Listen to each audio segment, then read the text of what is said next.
യേശുവിൽ ഏറ്റവും സ്നേഹം നിറഞ്ഞ സഹോദരി സഹോദരന്മാരെ, പെന്തക്കോസ്ത് അനുഭവ ധ്യാനത്തിൻ്റെ 3-ാമത്തെ ദിവസത്തിലേക്ക് നമ്മൾ പ്രവേശിക്കുകയാണ്.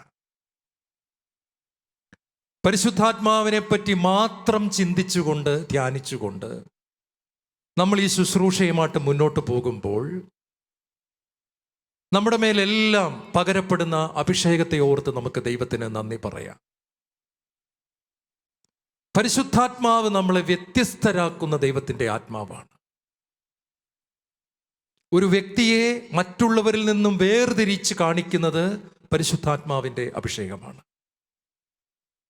അഭിഷേകമുള്ള ഒരു വ്യക്തിയെ നിങ്ങൾക്ക് ഒറ്റ നോട്ടത്തിൽ തിരിച്ചറിയാൻ സാധിക്കും. പരിശുദ്ധാത്മാവ് നമ്മളെ മറ്റുള്ളവരിൽ നിന്നും വേർതിരിച്ച് കാണിക്കുന്നു. ഇന്ന് പരിശുദ്ധാത്മാവിൻ്റെ മറ്റൊരടയാളത്തെപ്പറ്റി നമ്മൾ ചിന്തിക്കുകയാണ്. വൈൻ അഥവാ വീഞ്ഞ്. ബൈബിളിൽ പഴയ നിയമത്തിലും പുതിയ നിയമത്തിലും പരിശുദ്ധാത്മാവിനെ പറ്റി സൂചിപ്പിക്കുവാൻ വീഞ്ഞിനെ ഉപയോഗിച്ചിട്ടുണ്ട്. എഫേസൂസുകാർക്ക് എഴുതിയ ലേഖനം 5-ാം അധ്യായം 18-ാം തിരുവചനം: നിങ്ങൾ വീഞ്ഞ് കുടിച്ച് ഉന്മത്തരാകരുത്, അതിൽ ദുരാസക്തിയുണ്ട്, മറിച്ച് ആത്മാവിനാൽ പൂരിതരാകുവിൻ. ഇവിടെ കർത്താവ് പറഞ്ഞിരിക്കുന്നത് ലോകത്തിൻ്റെ വീഞ്ഞ് കുടിക്കരുത്, സ്വർഗത്തിൻ്റെ വീഞ്ഞ് കുടിക്കണം. Do not be drunk with alcoholic spirit, but be filled with another spirit, the holy spirit. ഈ സ്പിരിറ്റ് എന്ന് നമ്മൾ നാട്ടുകാർ പറയുന്നത് നിങ്ങൾ കേട്ടിട്ടുണ്ട്. സ്പിരിറ്റ് മദ്യത്തിൽ കലർത്തി, സ്പിരിറ്റ് കള്ളക്കടത്ത് എന്നൊക്കെ പറഞ്ഞ് സ്പിരിറ്റ് എന്ന് തന്നെയാണ് ഇവിടെ പറയുന്നത്. പൗലോസ്ലീഹ ഈ സ്പിരിറ്റ് എന്ന വാക്കിനെ ഇവിടെയും ഉപയോഗിച്ചിട്ടുണ്ട്. ലോകത്തിലെ ആളുകൾ പറയുന്ന ഒരു സ്പിരിറ്റിനെ നിങ്ങൾ കുടിക്കാതെ നിങ്ങൾക്കായി ദൈവം ഒരുക്കി വച്ചിരിക്കുന്ന മറ്റൊരു സ്പിരിറ്റ് ഉണ്ട്, ലഹരി തരുന്ന മറ്റൊരു സ്പിരിറ്റ് ഉണ്ട്. വീഞ്ഞ് അഥവാ പരിശുദ്ധാത്മാവ്. വീഞ്ഞ് എന്തിനെ കാണിക്കുന്നു? വലിയ സന്തോഷത്തെയും ആഘോഷത്തെയും കാണിക്കുകയാണ്. ചില ക്രിസ്ത്യാനികളെ ഞാൻ കണ്ടിട്ടുണ്ട്, അവരെ എപ്പോൾ കണ്ടാലും അവരുടെ മുഖം ഇങ്ങനെയാണ് ഇരിക്കുന്നത്. എപ്പോഴും ഒരു ദുഃഖച്ചവയാണ്. മക്കൾക്ക് എഞ്ചിനീയറിംഗ് കോളേജിൽ അഡ്മിഷൻ കിട്ടി, അന്ന് വൈകുന്നേരം വീട്ടിൽ ചെല്ലുമ്പോഴും മുഖം ഇരിക്കുന്നതും. ഈ ദിവസമെങ്കിലും സന്തോഷത്തോടെ ഒരു ചായ തന്നൂടെ ചേച്ചി ഒതുങ്ങുമ്പോൾ ഇപ്പം തരാം എന്നാണ് പറയുന്നത്. പ്രിയപ്പെട്ടവരെ, ഇതെന്താണ് പ്രശ്നമെന്ന് ചോദിച്ചു കഴിഞ്ഞാൽ, പരിശുദ്ധാത്മാവിൻ്റെ വീഞ്ഞിൻ്റെ അനുഭവം നമുക്ക് വന്നു കഴിയുമ്പോൾ നാം പോലും അറിയാതെ സന്തോഷത്തിൻ്റെയും ആനന്ദത്തിൻ്റെയും ഒരു ഒഴുക്ക് നമ്മളിൽ നിന്നുണ്ടാകും. ഹല്ലേലൂയ. കാനായിലെ കല്യാണമാണ് യേശുവിൻ്റെ ആദ്യത്തെ അത്ഭുതമെന്ന് നിങ്ങൾക്കറിയാം.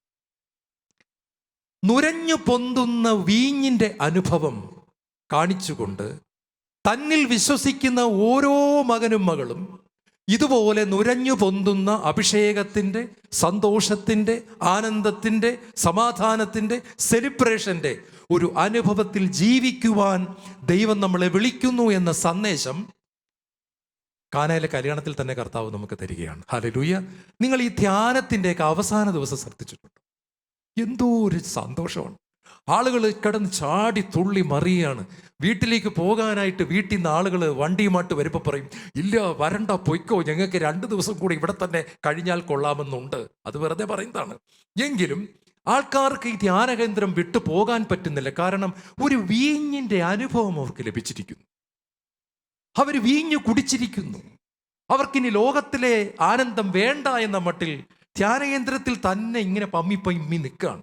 അവിടെ പോകുന്നു, ബുക്ക് സ്റ്റോളിൽ പോകുന്നു, ഗ്രോട്ടോയിൽ പോകുന്നു, അങ്ങോട്ട് പോകുന്നു, ഇങ്ങോട്ട് പോകുന്നു. ആളുകൾ ഇങ്ങനെ ചുറ്റിക്കറങ്ങി നിൽക്കുകയാണ്. മുഖത്ത് വലിയ ഒരു സന്തോഷം.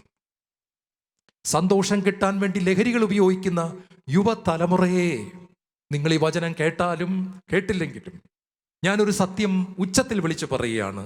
നിങ്ങൾ ഇന്ന് വരെ അനുഭവിച്ചിട്ടുള്ള ഏറ്റവും വലിയ ലഹരിയേക്കാൾ മറ്റൊരു വലിയ സന്തോഷത്തിൻ്റെ ലഹരിയുമായി പരിശുദ്ധാത്മാവ് ഈ ലോകത്തിലേക്ക് വന്നിട്ടുണ്ട്. ഞാനും ശാലോമിൻ്റെ ബെന്നിസാറും കൂടെ ഒരിക്കലും ഒരു രാജ്യത്ത് സുവിശേഷം പറയുകയാണ്, ഇന്ത്യക്ക് പുറത്ത്. അന്ന് ബെന്നിസാറിനെ കാണാൻ ആ രാജ്യത്തെ യൂണിവേഴ്സിറ്റിയിൽ പഠിക്കുന്ന ഒരു പെൺകുട്ടി അന്ന് വൈകുന്നേരം ആ വീട്ടിൽ വന്നത് ഞാൻ ഓർക്കുന്നു. ഞാനും അവിടെ ഇരിപ്പുണ്ട് ഒരു സോഫയിൽ. അവളെ തുറന്ന് സംസാരിക്കുകയാണ്, ആ രാജ്യത്തെ യൂണിവേഴ്സിറ്റിയിൽ പഠിക്കുകയാണ്. അപ്പോൾ അവളുടെ കൂട്ടുകാരെ കുറിച്ച് പറഞ്ഞിട്ട് പറഞ്ഞു, ബെനിസാർ, ഈ രാജ്യത്ത് 95% കുട്ടികളും ലഹരി ഉപയോഗിക്കുന്നുണ്ട്. എൻ്റെ ക്ലാസ്സിലെ 99% കുട്ടികളും ലഹരി ഉപയോഗിക്കുന്നവരാണ്. ഞാനും ജീസസ് യൂത്തിലെ മറ്റൊരു കുട്ടിയുമാണ് ലഹരി ഉപയോഗിക്കാത്തത്. ഈ മകളും ജീസസ് യൂത്താണ്. ഞങ്ങൾ രണ്ടുപേരും ലഹരി ഉപയോഗിക്കുന്നില്ല. അപ്പൊ ബെന്നിസാർ ചിരിച്ചുകൊണ്ട് പെട്ടെന്നൊരു ചോദ്യം ചോദിച്ചു, മോൾ എന്തുകൊണ്ടാണ് ഈ ക്ലാസ്സിലെ ഇത്രയും കുട്ടികൾ ലഹരി ഉപയോഗിച്ചിട്ടും ഉപയോഗിക്കാത്തത്? എന്തുകൊണ്ടാണ്? അപ്പോൾ അവൾ തിരിച്ച് ബെന്നിസാറിനോടൊരു ചോദ്യം ചോദിച്ചു, സാറേ, ഈ എൻ്റെ ക്ലാസ്സിലെ കുട്ടികൾ എന്തിനാ ലഹരി ഉപയോഗിക്കുന്നത്? മിടുക്കിയാണ്. എൻ്റെ ക്ലാസ്സിലെ കുട്ടികൾ എന്തിനാണ് ലഹരി ഉപയോഗിക്കുന്നത്? എന്നിട്ട് അവൾ തന്നെ ഉത്തരം പറഞ്ഞു, എന്തോ ഒരു ആനന്ദം കിട്ടാനാണ് അവർ അത് ഉപയോഗിക്കുന്നത്.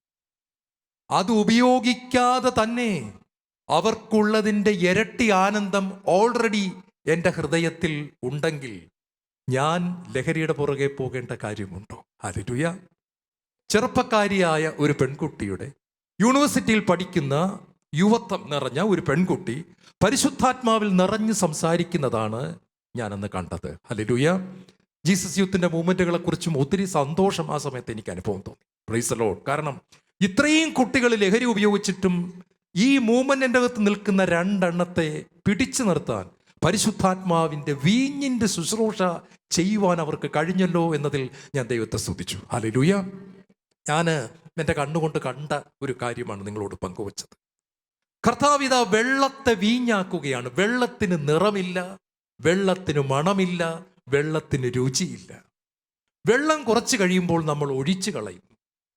നിറമില്ലാത്ത, മണമില്ലാത്ത, രുചിയില്ലാത്ത വെള്ളത്തെ നിറമുള്ള, മണമുള്ള, ഗുണമുള്ള, രുചിയുള്ള വീഞ്ഞാക്കി വീഞ്ഞ് കുപ്പികളിൽ നിറച്ചിട്ട് വർഷങ്ങളോളം, നിങ്ങൾക്കറിയാം, വർഷങ്ങളോളം സൂക്ഷിക്കാൻ സാധിക്കും. ഞാൻ ഒരിക്കലും ഒരു എയർപോർട്ടിൽ ഷാലോമിൻ്റെ ഒരു പ്രോഗ്രാമിന് പോയിട്ട് ഒരു എയർപോർട്ടിൽ ഇറങ്ങിയിട്ട് നാട്ടിലേക്ക് വരികയാണ്. ഒരു 4 മണിക്കൂർ സമയമുണ്ട് ട്രിവാൻഡ്രത്തേക്കുള്ള ഫ്ലൈറ്റിന്. ഞാനിങ്ങനെ ചുമ്മാ എയർപോർട്ടിൽ കൂടെ കാഴ്ചകൾ കണ്ടുകൊണ്ട് ഇങ്ങനെ നടക്കുകയാണ്, ഓരോ സ്ഥലത്തൂടെ ഇങ്ങനെ നോക്കുകയാണ്. അപ്പോൾ അവിടെ കുറേ കുപ്പികൾ അടുക്കി വെച്ചിരിക്കുകയാണ്.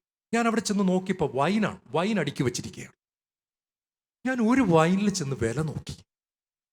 ഒരു കുപ്പിക്ക് ഇന്ത്യൻ രൂപ 4 ലക്ഷം രൂപ. വിശ്വസിക്കാൻ പറ്റിയില്ല. ഒരു കുപ്പി വൈനിന് ഞാൻ അവിടുത്തെ ആ രൂപ ഞാൻ കൺവേർട്ട് ചെയ്ത് പറയാണ്, ഇന്ത്യൻ രൂപ 4 ലക്ഷം രൂപ. ഞാൻ കട ഉടമസ്ഥനോട് ചോദിച്ചു, ഇത് തെറ്റിപ്പോയതാണോ, പൂജ്യം കൂടിയിട്ടാണോ, ഇത് അബദ്ധം പറ്റിയതാണോ, അതോ ഇത് ശരിക്കും ഇത് ഇങ്ങനെ തന്നെയാണോ? അദ്ദേഹം പറഞ്ഞു, ഇത് ഇങ്ങനെ തന്നെയാണ് ഇതിൻ്റെ വില. ഞാൻ ചോദിച്ചു, ഇത്രയും വില ഉണ്ടാകാൻ കാരണം എന്താ? അദ്ദേഹം പറഞ്ഞു, ഇതിന് 150 വർഷത്തെ പഴക്കമുണ്ട്. ഇതിന് 150 വർഷത്തെ പഴക്കമുണ്ട്. ഇങ്ങനത്തെ സാധനം കിട്ടാൻ തന്നെ ഇപ്പൊ പ്രയാസമാണ്. അദ്ദേഹം പറഞ്ഞു, വർഷം കൂടുന്തോറും വൈനിന്റെ വില കൂടിക്കൊണ്ടിരിക്കും. എന്നെ കേട്ടുകൊണ്ടിരിക്കുന്ന പ്രിയപ്പെട്ട മകനെ, മകളെ, പരിശുദ്ധാത്മാവിൻ്റെ വീഞ്ഞിൻ്റെ അനുഭവത്തിൽ ഓരോ വർഷം കഴിയും തോറും നിങ്ങളുടെ ഗുണം കൂടിക്കൊണ്ടിരിക്കുകയാണ്, നിങ്ങളുടെ വില ഉയർന്നുകൊണ്ടിരിക്കുകയാണ്. ഹല്ലേലൂയ. നിങ്ങളുടെ മഹത്വം കൂടിക്കൊണ്ടിരിക്കുകയാണ്. വീഞ്ഞിൻ്റെ അനുഭവം നിറയണം. ഓരോ പ്രഭാതത്തിലും നാം വിശുദ്ധ ബലിയായാലും വീട്ടിലിരുന്ന് പ്രാർത്ഥിക്കുന്നവരായാലും നാം പ്രാർത്ഥിക്കണം, കർത്താവേ, കാനായിലെ കല്യാണ വീട്ടിൻ്റെ അനുഭവം എനിക്ക് തരണമേ. എൻ്റെ ഹൃദയത്തിൽ കിടക്കുന്ന വെള്ളമെല്ലാം വീഞ്ഞായി മാറട്ടെ. ഒഴിച്ചു കളയുന്ന വെള്ളം അലമാരകളിൽ സൂക്ഷിക്കുന്ന വീഞ്ഞായി തീരുന്നു. എവിടെയൊക്കെയോ ഒഴിച്ചു കളയപ്പെടേണ്ടവരായ നമ്മൾ ഇന്ന് കർത്താവിൻ്റെ നാമം വഹിക്കുന്നവരായി ഇവിടെ ഇരിക്കുന്നു. ഹല്ലേലൂയ. എവിടെയൊക്കെയോ തകർന്നു പോകേണ്ട നമ്മളെ അവിടുന്ന് ഇതാ ദൈവഭവനത്തിൻ്റെ അകത്ത് ആക്കിയിരിക്കുന്നു. വീഞ്ഞ് പരിശുദ്ധാത്മാവ് തരുന്ന സന്തോഷത്തെ കാണിക്കുന്നു. Nehemiah 8:10, the joy of the Lord is your strength. കർത്താവിലുള്ള സന്തോഷമാണ് നിങ്ങളുടെ ബലം. ഹല്ലേലൂയ. ഞാൻ ഇത്രയും വർഷത്തെ എൻ്റെ ശുശ്രൂഷ ജീവിതത്തിലും യേശുവിനോടൊപ്പമുള്ള നടപ്പിലും കണ്ട ഒരു കാര്യം ഞാൻ പറയാം. നമ്മൾ പാപത്തിലേക്ക് വീഴുന്നതിന് മുൻപ് ഒരടയാളം നമുക്കുണ്ടാകും. ഒരടയാളം. ആ അടയാളം വന്നിട്ടേ നമ്മൾ പാപത്തിൽ വീഴത്തുള്ളൂ. ആ അടയാളം ഇതാണ്: ആദ്യം നമ്മുടെ ആനന്ദം നമുക്ക് നഷ്ടപ്പെടും. നമ്മുടെ ആനന്ദം നമുക്ക് നഷ്ടപ്പെടുമ്പോൾ ഓർത്തോണം, കൃപ ചോർന്നു തുടങ്ങി, നാം വീഴാൻ സമയമായി. പരിശുദ്ധാത്മാവ് നമുക്ക് തരുന്ന ഏറ്റവും പ്രധാനപ്പെട്ട അടയാളമാണ് നമ്മുടെ ആനന്ദം പോയി. സമാധാനം പോയിട്ടില്ല, സമാധാനം അവിടെ തന്നെ ഉണ്ട്. എന്നെ തെറ്റിദ്ധരിക്കരുത്, സമാധാനം പോയിട്ടുമില്ല, ആനന്ദം പോയി. നമ്മൾ താഴേക്കുള്ള യാത്ര ആരംഭിച്ചു എന്നർത്ഥം. നമ്മൾ വീഴാൻ ഇനി അധിക സമയമില്ല. ആനന്ദം നഷ്ടപ്പെടുന്ന ഉടൻ തന്നെ നിങ്ങൾ കണ്ടെത്തിയാൽ ചികിത്സ എളുപ്പമാണ്. ഡോക്ടർമാരെ രോഗികളോട് പറയാറുണ്ട്, നിങ്ങൾ രോഗം വച്ച് വീട്ടിലിരുത്തി ഒരുപാട് അതും ഇതുമൊക്കെ കഴിച്ച് ഒരുപാട് മോശമാക്കിയിട്ട് ഞങ്ങളുടെ അടുത്ത് വരരുത്, ഞങ്ങൾക്ക് വലിയ പ്രയാസമാണ്. തുടങ്ങുമ്പോൾ തന്നെ വന്നാൽ ഞങ്ങൾക്കിത് എളുപ്പം കൈകാര്യം ചെയ്യാനായിട്ട് സാധിക്കും. ആനന്ദം നഷ്ടപ്പെടുന്ന ഉടൻ നമ്മൾ മനസ്സിലാക്കണം, അപകടം തൊട്ടു മുൻപിൽ, നാം വീഴാൻ സമയമായി. ആനന്ദം നഷ്ടപ്പെടുന്ന ഉടൻ തന്നെ പാപങ്ങളിൽ വീണിട്ടില്ല എങ്കിൽ പോലും ദൈവ തിരുമുമ്പിലേക്ക് കടന്നു ചെന്ന്, കർത്താവേ, വീഞ്ഞില്ല കർത്താവേ, വെള്ളം മാത്രമേ ഉള്ളൂ, വീഞ്ഞാക്കണമേ, വീഞ്ഞാക്കണമേ, വീഞ്ഞാക്കണമേ, വീഞ്ഞിന്റെ അഭിഷേകം എനിക്ക് തരണമേ, ആനന്ദ തൈലം കൊണ്ട് എന്നെ അഭിഷേകം ചെയ്യണമേ. ഗലാത്യ ലേഖനം 5:22 പരിശുദ്ധാത്മാവിന്റെ ഫലങ്ങളെപ്പറ്റി പറയുമ്പോൾ രണ്ടാമത്തെ ഫലമായിട്ട് സ്നേഹം കഴിഞ്ഞാൽ ആനന്ദം, അത് കഴിഞ്ഞാണ് സമാധാനം പോലും പറഞ്ഞിരിക്കുന്നത്. വളരെ ശക്തമായ ഒരു ഫലമാണ് സമാധാനം. സന്തോഷം. പരിശുദ്ധാത്മാവ് നമ്മളിൽ നിറഞ്ഞിട്ടുള്ളതിൻ്റെ, നിറഞ്ഞു കവിയുന്നതിൻ്റെ ധ്യാനങ്ങളിൽ കണ്ടിട്ടില്ല. അവസാനത്തെ ദിവസം കൈവപ്പ് കഴിഞ്ഞിട്ട് അപ്പ് ആൻഡ് ഡൗൺ ജമ്പിങ് ആണ് ആൾക്കാർ. 70 വയസ്സുള്ള അമ്മച്ചിമാർ വരെ വയ്യ, പക്ഷേ ചാടാതിരിക്കാൻ പറ്റുന്നില്ല, അത് തുള്ളുകയാണ്. യേശു ക്രിസ്തു ഇന്ന് ജീവിക്കുന്നു, ഹാ ഹല്ലേലൂയ, ഹാ ഹല്ലേലൂയ. ആനന്ദത്താൽ നിറഞ്ഞു കവിഞ്ഞ് ഒഴുകുകയാണ്. നിങ്ങൾക്ക് ആനന്ദമുണ്ടോ? നിങ്ങൾ സേഫാണ്. ആനന്ദമുണ്ടോ? നിങ്ങൾ കറക്റ്റ് ട്രാക്കിൽ കൂടെയാണ് പോകുന്നത്. ആനന്ദം നഷ്ടപ്പെട്ടോ? നിങ്ങളുടെ ട്രാക്ക് എവിടെയോ പ്രശ്നമുണ്ട്. പെട്ടെന്ന് നിങ്ങൾ ട്രാക്കിലേക്ക് വരിക, ആനന്ദം തിരിച്ചു പിടിക്കുക. 2, വീഞ്ഞ് പുതിയ ജീവിതത്തെയും രൂപാന്തരീകരണത്തെയും കാണിക്കുന്നു. ഞാൻ പറഞ്ഞതുപോലെ വെള്ളം വീഞ്ഞായി മാറുന്നത് പോലെ നമ്മുടെ ജീവിതം നിറമുള്ളതായി തീരുകയാണ്. ഇന്നലെ വരെ ഇല്ലാതിരുന്ന ഒരു കളർ നമ്മുടെ ജീവിതത്തിന് പെട്ടെന്ന് വരികയാണ്. ഇന്നലെ വരെ ഇല്ലാതിരുന്ന ഒരു നിറവ് നമ്മുടെ ജീവിതത്തിന് വരികയാണ്. ഹല്ലേലൂയ. ഡൽഹിയിൽ ഡോക്ടർ ബൽവീന്ദർ സിംഗ് എന്ന് പറയുന്ന ഒരു ഡോക്ടറുണ്ട്. അദ്ദേഹം സിഖ് മതസ്ഥനാണ്. അദ്ദേഹം MD ജനറൽ മെഡിസിൻ കഴിഞ്ഞ ഒരു ഫിസിഷ്യനാണ്. ധാരാളം രോഗികളെ ചികിത്സിക്കുന്ന, വലിയ തിരക്കുള്ള, കാണാൻ നമുക്ക് ഒരു അപ്പോയിൻമെന്റ് കിട്ടാൻ പ്രയാസമുള്ള മിടുക്കനായ ഡോക്ടറാണ്. ഇപ്പോഴുമുണ്ട് ഡോക്ടർ ബൽവീന്ദർ സിംഗ്. അദ്ദേഹം ഒരു സാധാരണ ഡോക്ടറായി ജീവിച്ചുകൊണ്ടിരിക്കുകയാണ്. ഒരു ദിവസം പെട്ടെന്ന് രോഗികൾ അദ്ദേഹത്തിൽ ഒരു കളർ ചേഞ്ച് കാണുകയാണ്. അതെന്താണ്? അദ്ദേഹം ഒരു ദിവസം OP ഇരുന്നിട്ട് പെട്ടെന്ന് വരുന്ന രോഗികളോടെല്ലാം ചോദിക്കുകയാണ്, ഞാനൊന്ന് പ്രാർത്ഥിച്ചോട്ടെ. ഡർബൻ തലയിൽ കെട്ടിയിട്ടുണ്ട്, സിഖുകാരനാണ്. രോഗികൾ പറഞ്ഞു, പ്രാർത്ഥിച്ചോ ഡോക്ടറെ, ഒരു കുഴപ്പമില്ല. രോഗി ഞെട്ടിപ്പോയി. യേശുവേ, അങ്ങയുടെ മകനെ സുഖപ്പെടുത്തണമേ, മരുന്നോ ലേപനമോ അല്ല, അങ്ങയുടെ വചനമയച്ച് അങ്ങയുടെ മകനെ സുഖപ്പെടുത്തണമേ. അതിനുശേഷം സ്റ്റെതസ്കോപ്പ് വയ്ക്കുകയാണ്. രണ്ടാമത്തെ രോഗി വരുന്നു, ഇത് തന്നെ. മൂന്നാമത്തെ രോഗി വരുന്നു, ഇത് തന്നെ. മുഴുവൻ രോഗികൾക്കും ഇത് തന്നെ. വാർത്ത ഡൽഹിയിൽ പരക്കുകയാണ്. അദ്ദേഹത്തിന്റെ സ്ഥലം മുഴുവൻ, ആ പ്രദേശം മുഴുവൻ ഈ വാർത്ത പരക്കുകയാണ്.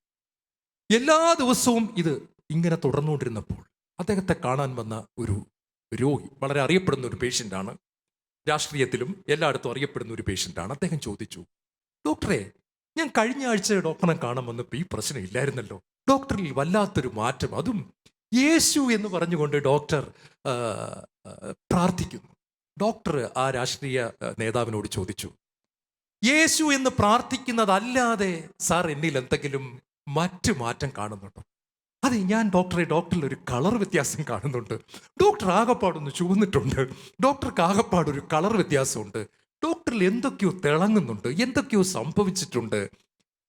ഡോക്ടർ ഫേഷ്യൽ വല്ലതും ചെയ്തിട്ടുണ്ടോ? ഡോക്ടർക്ക് എന്തൊക്കെയോ സംഭവിച്ചിട്ടുണ്ട്, ഡോക്ടർ ഗോൾഡ് ഫേഷ്യൽ ചെയ്ത പോലെ ഇരിക്കുന്നു, എന്തൊക്കെയോ ഒരു മാറ്റമുണ്ട്. അദ്ദേഹം പറഞ്ഞു, ഞാൻ എൻ്റെ ജീവിതത്തിൽ ഒരു ബ്യൂട്ടി പാർലറിൽ പോയിട്ടില്ല, ഒരു ഫേഷ്യലും ഞാൻ ചെയ്തിട്ടില്ല. ഡോക്ടർക്ക് എന്താണ് സംഭവിച്ചത്? ആകെ ഒരു മാറ്റം. അദ്ദേഹം പറഞ്ഞു, സർ, എൻ്റെ ക്ലിനിക്കിൽ എൻ്റെ കൂടെയുള്ള സാറാമ്മ സിസ്റ്റർ അപ്പുറത്തുണ്ട്. തിരുവല്ലക്കാരി, മാർത്തോമ സഭയിലെ സാറാമ്മ സിസ്റ്ററാണ്. സാറാമ്മ സിസ്റ്റർ ഇവിടെ 3-4 നഴ്സുമാരുണ്ട്. എല്ലാവരും എൻ്റെ അടുത്ത് വരുന്നു, ഞാൻ പറയുന്ന മരുന്ന് എടുക്കുന്നു, ഇഞ്ചക്ഷൻ കൊടുക്കുന്നു. ഈ സാറാമ്മ സിസ്റ്റർ എൻ്റെ അടുത്ത് വരുമ്പോൾ എന്താണെന്ന് അറിയത്തില്ല, ഒരു സമാധാനത്തിൻ്റെ കാറ്റടിക്കുന്നത് പോലെ എൻ്റെ ഉള്ളിൽ എപ്പോഴും ഒരു അനുഭവം എനിക്ക് ഉണ്ടാകാറുണ്ട്. വീട്ടിൽ എത്ര പ്രശ്നം മൂലം വിഷമിച്ചു വന്നാലും, ഭാര്യയുമായിട്ട് പ്രശ്നമായിരിക്കാം, വീട്ടിൽ മക്കളുമായിട്ടുള്ള ബുദ്ധിമുട്ട് എന്തൊക്കെയോ ആയിക്കോട്ടെ, ഇവിടെ വരുമ്പോൾ സിസ്റ്റർ വന്ന് ഗുഡ് മോർണിംഗ് ഡോക്ടർ എന്ന് പറയുമ്പോൾ തന്നെ എന്തോ എന്നിൽ നിറയുന്നത് പോലെ ഒരു സമാധാനം, സന്തോഷം നിറയുന്ന ഒരു അനുഭവം. ഇത് അനേക നാളുകളായിട്ട് ഞാൻ അനുഭവിച്ചു. ഒരു ദിവസം ക്ലിനിക്കിൽ പേഷ്യൻസ് ഒന്നുമില്ല, സിസ്റ്റർ ഗുഡ് മോർണിംഗ് പറഞ്ഞത് ഞാൻ ചോദിച്ചു, സിസ്റ്ററെ ഇവിടെ 4 നേഴ്സുമാരുണ്ട്, സിസ്റ്റർ വന്ന് ഈ ഗുഡ് മോർണിംഗ് പറയുമ്പോൾ മാത്രം എനിക്കെന്താ ഇങ്ങനൊരു അനുഭവം ഉണ്ടാകുന്നത്? അത് ഡോക്ടറെ ഞാൻ കാര്യം പറഞ്ഞോട്ടെ? ഡോക്ടർ പറഞ്ഞു പറയൂ. അതുകൊണ്ടാണ് ഞാൻ ചോദിച്ചത്. സിസ്റ്റർ പറഞ്ഞു, എൻ്റെ ഉള്ളിൽ മറ്റൊരാൾ വസിക്കുന്നുണ്ട് ഡോക്ടറെ, കർത്താവായ യേശു ക്രിസ്തു, മരണത്തെ ജയിച്ച് ഉയർത്തെഴുന്നേറ്റ കർത്താവ് എൻ്റെ ഉള്ളിൽ നിറഞ്ഞു നിൽക്കുന്നതിനാൽ ഞാൻ ഗുഡ് മോർണിംഗ് പറയുമ്പോഴെല്ലാം ഡോക്ടർ ഈ കർത്താവ് ഒന്ന് കെട്ടിപ്പിടിക്കുന്നതാണ് ഡോക്ടർക്ക് സമാധാനം കിട്ടുന്നത്. ഈ യേശുവിനെ പറ്റി ബൈബിളിൽ ഒരു പേരുണ്ട്, അവൻ സമാധാനത്തിൻ്റെ രാജാവ് എന്നറിയപ്പെടും. ഈ സമാധാനത്തിൻ്റെ രാജാവ് എൻ്റെ ഉള്ളിൽ ഉള്ളത് കൊണ്ടാണ് ഡോക്ടർക്ക് ഈ സമാധാനത്തിൻ്റെ അനുഭവം ഉണ്ടാകുന്നത്. അദ്ദേഹം ഒട്ടും മടിക്കാതെ പറഞ്ഞു, എൻ്റെ ഉള്ളിലും അദ്ദേഹം വരുമോ? സാറാമ്മ സിസ്റ്റർ പറഞ്ഞു, ഉറപ്പായിട്ടും വരും. ഞാൻ എന്ത് ചെയ്യണം? ഡോക്ടറിന്റെ ഹൃദയം തുറന്നാൽ മതി. ഈ വലിയ ഡോക്ടർ അവിടെ മുട്ടുകുത്തുകയാണ്. ഈ നേഴ്സിനോട് പറയുകയാണ്, സിസ്റ്റർ എൻ്റെ തലയിൽ കൈവയ്ക്കൂ, എൻ്റെ ഉള്ളിലേക്ക് സിസ്റ്ററിന്റെ ഉള്ളിലെ യേശു വരാൻ സിസ്റ്റർ പ്രാർത്ഥിച്ചാലും. ഡോക്ടർ ബൽവീന്ദർ സിംഗ് മുട്ടുകുത്തുകയാണ്, സിസ്റ്റർ സാറാമ്മ പ്രാർത്ഥിക്കുകയാണ്, യേശുവേ, എൻ്റെ ഉള്ളിലെ യേശുവേ, ഡോക്ടറിന്റെ അകത്തേക്ക് വരണമേ. ഡോക്ടറിന്റെ അകത്തേക്ക് കർത്താവ് കടന്നു വരികയാണ്. ഡോക്ടർ ബൽവീന്ദർ സിംഗ് ദൈവത്തിൻ്റെ മകനായി മാറുകയാണ്. ഹല്ലേലൂയ. പരിശുദ്ധാത്മാവിൻ്റെ വീഞ്ഞ് നിറഞ്ഞവനായി രോഗികളെ ശുശ്രൂഷിക്കുന്നു. ആനന്ദം നിറഞ്ഞവനായി, അഭിഷേകം നിറഞ്ഞവനായി. ഓർക്കണം പ്രിയപ്പെട്ടവരെ, രൂപാന്തരീകരണത്തെയും പുതിയ ജീവിതത്തെയും കാണിക്കുന്നു. പുതിയ വീഞ്ഞ് പുതിയ തോൽക്കുടങ്ങളിലാണ് നിറയ്ക്കേണ്ടത്. 2 കൊരിന്ത്യർ 5:17 യേശു ക്രിസ്തുവിലായിരിക്കുന്നവൻ ഒരു പുതിയ സൃഷ്ടിയാണ്, പഴയത് കടന്നുപോയി പുതിയത് വന്നിരിക്കുന്നു. ഹല്ലേലൂയ. നിങ്ങളോട് ഞാൻ ബാക്കിയും കൂടെ പറയാം. ഡോക്ടർ ഇവിടെ നിന്ന് വീട്ടിൽ ചെന്നു കർത്താവിനെ കൊണ്ട്. യേശു ക്രിസ്തുവിലായിരിക്കുന്നവൻ ഒരു പുതിയ സൃഷ്ടിയാണ്, പഴയത് കടന്നുപോയി. വീട്ടിൽ ചെന്നിട്ട് അദ്ദേഹം ഒന്നും മിണ്ടിയില്ല. കാരണം ഭാര്യ, നിങ്ങൾക്കറിയാം, മറ്റൊരു വിശ്വാസത്തിലാണ്. അദ്ദേഹം വീട്ടിൽ ചെന്നു. പക്ഷെ അന്ന് രാത്രി ആഹാരം കഴിക്കാനിരിക്കുന്നു, ഭാര്യയും മക്കളും എല്ലാം അദ്ദേഹത്തെ ശ്രദ്ധിക്കുന്നു. ആകപ്പാട് എന്തോ ഒരു മാറ്റം, ഒരു ആനന്ദം, വളരെ സ്നേഹത്തോടെയുള്ള പെരുമാറ്റം. ഭാര്യയോട് അദ്ദേഹം പറയാണ്, ഞാൻ ഇന്ന് പാത്രം കഴിക്കോട്ടെ എന്നൊക്കെ. അദ്ദേഹം ഇങ്ങനത്തെ വലിയ സ്നേഹത്തിൻ്റെയും കരുതലിൻ്റെയും ചിന്തിക്കാൻ പറ്റാത്ത കാര്യങ്ങൾ അദ്ദേഹം ഭാര്യയെ സഹായിക്കാൻ അടുക്കളയിലോട്ട് ചെല്ലുന്നു. ആകപ്പാടൊരു മാറ്റം. കുറച്ച് നാൾ കഴിഞ്ഞപ്പോൾ ഭാര്യ ചോദിച്ചു, നിങ്ങളുടെ നിറം മാറിയിരിക്കുന്നു, നിങ്ങളുടെ മണം മാറിയിരിക്കുന്നു, നിങ്ങളുടെ രുചി മാറിയിരിക്കുന്നു, നിങ്ങൾ മാറിയിരിക്കുന്നു, നിങ്ങൾ കഴിഞ്ഞ ആഴ്ച കണ്ട ആളല്ല, നിങ്ങൾക്കെന്തോ സംഭവിച്ചിട്ടുണ്ട്, എന്താണ് നിങ്ങൾക്ക് പറ്റിയത്? നിങ്ങൾക്ക് എന്താണ് പറ്റിയത്? ഡോക്ടർ ബൽവീന്ദർ സിംഗ് ചോദിച്ചു, നിനക്ക് എന്നിൽ നല്ലതായിട്ടാണോ മോശമായിട്ടാണോ തോന്നുന്നത് എന്നിൽ സംഭവിച്ചത്? അവൾ പറഞ്ഞു, വളരെ നന്നായിരിക്കുന്നു, വളരെ മനോഹരമായിരിക്കുന്നു, നിനക്കിത് വേണോ? അവൾ പറഞ്ഞു, എനിക്കും ഇത് വേണം. എന്നാൽ എൻ്റെ കഥ കേട്ടുകൊള്ളുക. യേശുവിനെ കുടുംബത്തിലേക്ക് കൊടുക്കുകയാണ്. കർത്താവായ യേശുവിൽ വിശ്വസിക്കുക, നീയും നിന്റെ കുടുംബവും രക്ഷ പ്രാപിക്കും. വീഞ്ഞ് ഒഴുകുകയാണ്. നുരഞ്ഞ് പൊന്തുന്ന വീഞ്ഞിൻ്റെ അനുഭവം നമ്മുടെ ജീവിതങ്ങളെ പുതിയതാക്കി മാറ്റുന്നു. 3, വീഞ്ഞ് ശക്തിയെയും ധൈര്യത്തെയും കാണിക്കുന്നു. ഇത് എക്സ്പ്ലെയിൻ ചെയ്യുമ്പോൾ നിങ്ങൾക്ക് മനസ്സിലാകും. അതായത്, നിങ്ങൾ ഈ മദ്യപിച്ച ആൾക്കാരെ കണ്ടിട്ടുണ്ട്. നമ്മൾ ഈ നോർമലായിട്ട് പോകുന്ന ആൾക്കാർ ഒരിക്കലും പോലീസുകാരുമായിട്ട് ഒരിക്കലും വഴക്കിടാൻ പോകത്തില്ല. പോലീസുകാർ നേരെ വരുന്നത് കണ്ടാൽ നമ്മൾ വഴിമാറി പോകത്തേ ഉള്ളൂ. നമ്മൾ ആ പരിസരത്തോട്ട് പോലും. ആ യൂണിഫോമിൻ്റെ ഒരു പ്രത്യേകതയാണ്. ആ യൂണിഫോം ഇട്ടൊരു പോലീസുകാരൻ വരുന്നത് കണ്ടാൽ നമ്മൾ വഴി മാറി വേറൊരു വഴി കൂടെ പോകും. നിങ്ങൾ ഈ മദ്യപിച്ചിരിക്കുന്ന ആൾക്കാർ, മദ്യത്തിൻ്റെ ഫിറ്റായിട്ടുള്ള ആൾക്കാർ, ഇന്നലെ വരെ പോലീസുകാരനെ കണ്ടപ്പോൾ വഴി മാറി പോകുന്ന ആള് ഇന്ന് അടിച്ച് ഫിറ്റായി റോഡിൽ കൂടെ വരുമ്പോൾ ഇതാ സർക്കിൾ ഇൻസ്പെക്ടർ അപ്പുറത്തുകൂടെ ഒരു തൊപ്പിയും വെച്ച് വരികയാണ്. ഇദ്ദേഹം നേരെ മുണ്ട് അങ്ങോട്ട് മുടക്കി കുത്തിട്ടിരുന്നിട്ടിരിക്കുന്നു. ആടാ നീ, എവിടെ പോയിട്ട് വരികയാടാ എന്ന് ഇദ്ദേഹം സർക്കിളിനോട് ചോദിക്കുകയാണ്. സർക്കിൾ കിടുങ്ങിപ്പോവാണ്. കാരണം എപ്പോ കണ്ടാലും വഴിമാറി പോകുന്ന ചേട്ടൻ ഇന്ന് മുണ്ടും മടക്കി കുത്തിയിട്ട് എൻ്റെ അടുത്ത് വന്നിട്ട് ചോദിക്കുകയാണ്, ആടാ നീ എന്താ ഇന്ന് ജീപ്പില്ലാതെ നടന്നു പോകുന്നത് എന്നാണ് ഇദ്ദേഹം ചോദിക്കുന്നത്. ഇദ്ദേഹത്തിന് ഇന്നലെ വരെ കിട്ടാതിരുന്ന ഒരു ധൈര്യം മദ്യമകത്ത് ചെന്നപ്പോൾ ഇദ്ദേഹത്തിന്റെ മേൽ വരികയാണ്. പ്രിയപ്പെട്ടവരെ, വേലക്കാരി പെൺകുട്ടിയുടെ മുൻപിൽ ഞാൻ അവനെ അറിയത്തില്ല എന്ന് പറഞ്ഞ് തള്ളിപ്പറഞ്ഞവൻ പരിശുദ്ധാത്മാവിന്റെ വീഞ്ഞു കുടിച്ച് കഴിഞ്ഞപ്പോൾ നിറഞ്ഞു കവിഞ്ഞൊഴുകുന്ന ആത്മാവ് അവൻ്റെ മേൽ വന്നപ്പോൾ അവൻ എഴുന്നേറ്റ് നിന്നുകൊണ്ട് അവൻ 3 പേരുടെ മുൻപിൽ തള്ളിപ്പറഞ്ഞെങ്കിൽ അവൻ 3000 പേരുടെ മുൻപിൽ അവനെ ഏറ്റുപറഞ്ഞുകൊണ്ട് വലിയൊരു ധൈര്യത്തിൻ്റെ അഭിഷേകം പത്രോസിൽ നമ്മൾ കാണുകയാണ്. 3 പേരുടെ മുൻപിൽ കർത്താവിനെ തള്ളിപ്പറഞ്ഞവൻ 3000 പേരുടെ മുൻപിൽ ഏറ്റുപറഞ്ഞുകൊണ്ട് അവരെ സഭയിലേക്ക് കൈപിടിച്ച് നയിക്കുന്ന മനോഹരമായ കാഴ്ച വേദപുസ്തകത്തിൻ്റെ താളുകളിൽ നമുക്ക് കാണാനായിട്ട് സാധിക്കുന്നു. Hallelujah, hallelujah. നിങ്ങൾക്ക് യേശുവിനെ പറ്റി പറയാൻ ധൈര്യമില്ലേ? നിങ്ങൾ പരിശുദ്ധാത്മാവിൻ്റെ വീഞ്ഞു കുടിക്കുക. നിങ്ങൾക്ക് ആളുകളെ കാണുമ്പോൾ ഭയമാണോ? പരിശുദ്ധാത്മാവിൻ്റെ വീഞ്ഞു കുടിക്കുക. നിങ്ങൾക്കൊരു ഇൻ്റർവ്യൂവിന് അറ്റൻഡ് ചെയ്യാൻ ഭയമാണോ? ഒരു വിസയ്ക്ക് വേണ്ടി ഒരു കോൺസുലേറ്റ് ചെല്ലുമ്പോൾ പേടിയാണോ? ചിലർ വിയർത്ത് കുളിക്കുകയാണ്. കുമ്പസാരക്കൂട്ടി ചെല്ലുമ്പോൾ വിയർക്കുകയാണ്. ആരെ കണ്ടാലും വിയർക്കുകയാണ്. എവിടെ പോകണമെന്ന് ചോദിച്ചാൽ വിറക്കുകയാണ്. എന്ത് ചോദിച്ചാലും പേടിയുള്ളവരെ ഉണ്ട്. ദൈവം പറയാണ്, നിനക്ക് പരിശുദ്ധാത്മാവിൻ്റെ വീഞ്ഞു കുടിച്ചു കഴിഞ്ഞാൽ നീ ശക്തി പ്രാപിക്കും. പത്രോസ് പറയാണ്, അപ്പോസ്തല പ്രവർത്തനം 2 ആളുകൾ പറഞ്ഞു ഇവർ വീഞ്ഞു കുടിച്ച് ലഹരി പിടിച്ചിരിക്കുകയാണ്. പത്രോസ് പറഞ്ഞു, അല്ലല്ല, ഇത് ജോയൽ പ്രവാചകൻ പറഞ്ഞതാണ്. ആത്മാവ് വന്നു കഴിയുമ്പോൾ നിങ്ങൾ ശക്തി പ്രാപിക്കും. നിങ്ങൾ കാണുന്നത് ദൈവത്തിൻ്റെ ശക്തിയാണ്. ഹല്ലേലൂയ. വലിയ ഒരു ശക്തി ഞാൻ കണ്ടിട്ടുണ്ട്. ഈ പൂച്ചയെ പോലിരിക്കുന്ന ചിലർ, അതായത് ക്ലാസ്സിൽ എഴുന്നേറ്റ് നിന്ന് സ്കൂളിൽ പഠിക്കുന്ന കാലത്ത് ഒരു പദ്യം ഉച്ചത്തിൽ വായിക്കാൻ പറഞ്ഞാൽ ടെക്സ്റ്റ് ബുക്ക് ഇങ്ങനെ വിറയ്ക്കുന്ന ചിലരെ കണ്ടിട്ടുണ്ട്. നമുക്ക് ക്ലാസ്സിൽ ഇരിക്കുമ്പോൾ കാണാം. ഈവൻ പള്ളിയിൽ ബൈബിൾ റീഡിങ്ങിന് കയറുമ്പം ശബ്ദം വൈബ്രേറ്റ് ചെയ്യുന്നവർ നിങ്ങൾ കണ്ടിട്ടില്ല. അവർ വിറയ്ക്കുകയാണ് ആക്ച്വലി.